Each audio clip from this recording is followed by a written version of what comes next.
For this video, we're diving into this special kit, what makes it special, and our initial thoughts. I'm sitting here with Isaac, Cymbalsmith and drum builder extraordinaire. We're coining it the 10th year anniversary kit from Reverie.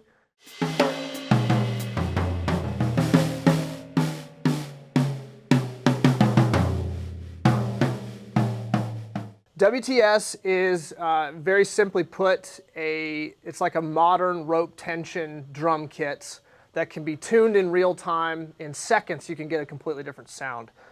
So there's no tuning lugs, and you don't have to use a drum key.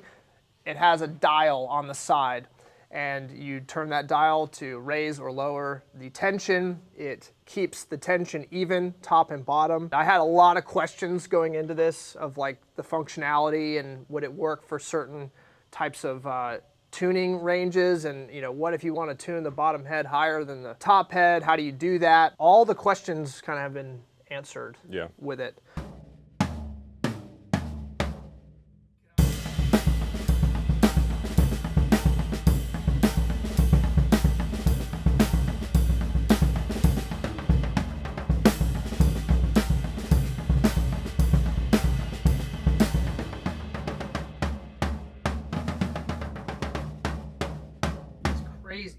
Yeah, I can tell that the guys at Welch Tuning Systems put a lot of time into developing this product and refining it to get it to the high level of excellence that it's at. It really sounds great at any range. Yeah. And super easy to tune. So there's really no loss, no downside to it, in my opinion.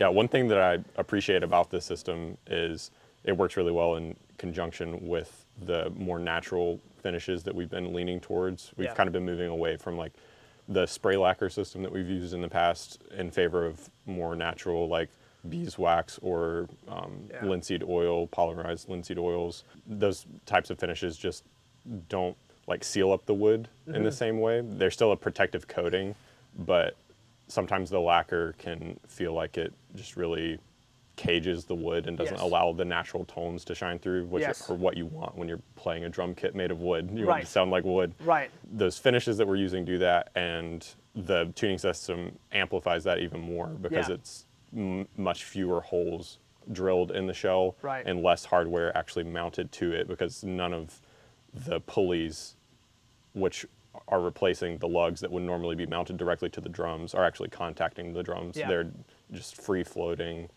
connected, screwed to the hoops. Yeah, you really only have the dial system with 4 holes drilled. Yeah. And then obviously if you have a snare drum, you've got the snare throw and butt, and you've got tom mounts for the floor tom legs. But beyond that, naturally each drum has 4 holes as opposed to, sometimes 12, sometimes 20 holes if you're drilling the lugs in. We went with cherry shells, 8-ply cherry shells on these, which cherry to me is kind of it's like the best of maple and the best of mahogany all wrapped up into one, in my mind at least, because you get a lot of lows, but the projection that you have on top of those lows is akin to maple. I've always kind of leaned towards mahogany. The first kit I ever made was mahogany, because of the low tones and the vintage vibes and all of that.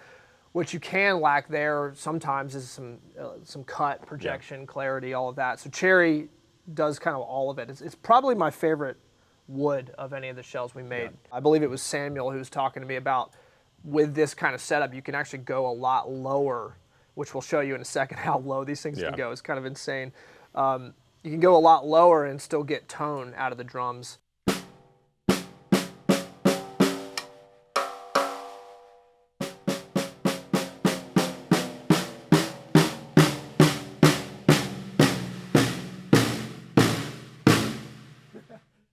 You can go gushy pretty quick.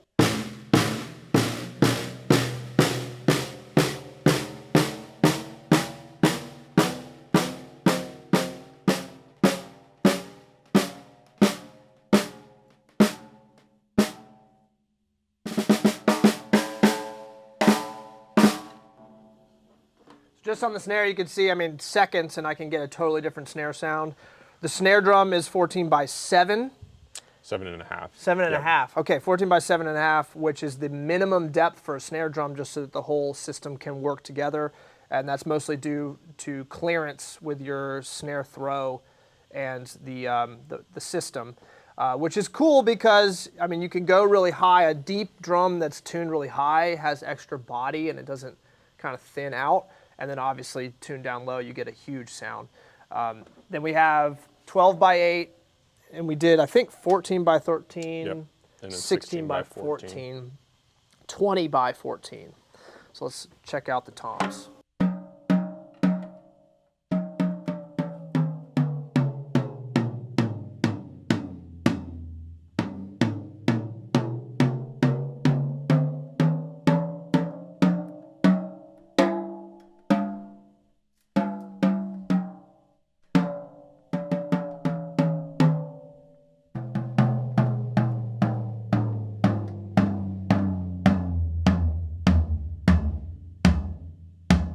And even that, I mean, we don't have these close mics, so you're just hearing it from these Earthworks overheads. And the tone that's existing, even with this tuned super loose, it's still there, and then it dies. At a certain point, it gets to where it's kind of, it flattens out, but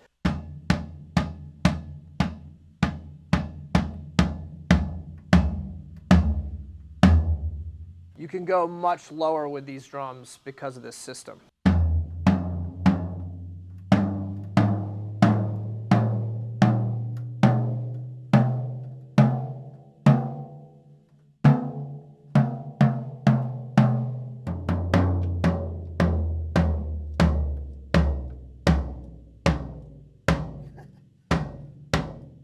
Then it dies around there.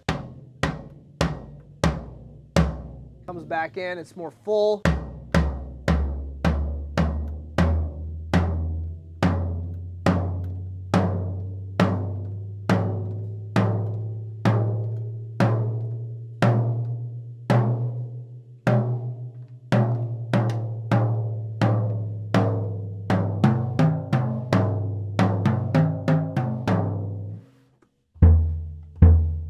The kick drum, I have 2 single ply coated heads. I love a really open sounding kick. I don't really like 2-ply overtone rings, porthole for the mic. I'm never really a fan of that, which I know most drummers, you know, you kind of need that in some live situations for a good mic placement and not to have too much sound coming from the kick. So these 2 heads, being the exact same type of head, you're going to have equal tuning and equal tension, so a very consistent tone.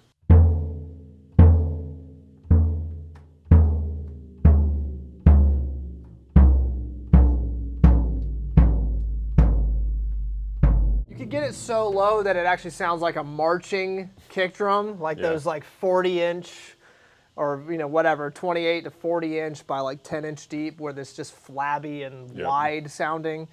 Getting that sound out of something that has traditional lugs is impossible in my mind.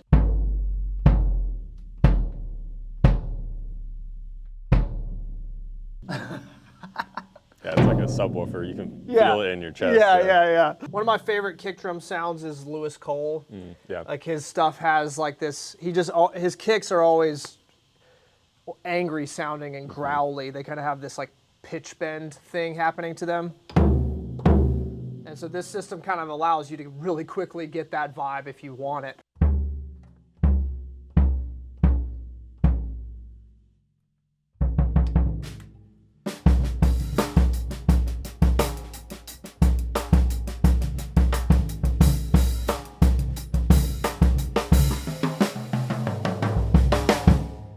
Big ups to the guys at WTS. Yeah. Samuel, you guys did a fantastic job. I'm kind of hoping this kit doesn't sell so that we can keep it in the shop, have it at all of our trade shows, and use it for all of our demo videos. All right, guys, thanks for watching. Drop a comment below. Let me know what you think. Like, subscribe, hit the bell if you want notifications. I'm Timothy Roberts. I'm Isaac Brown. See you guys next time.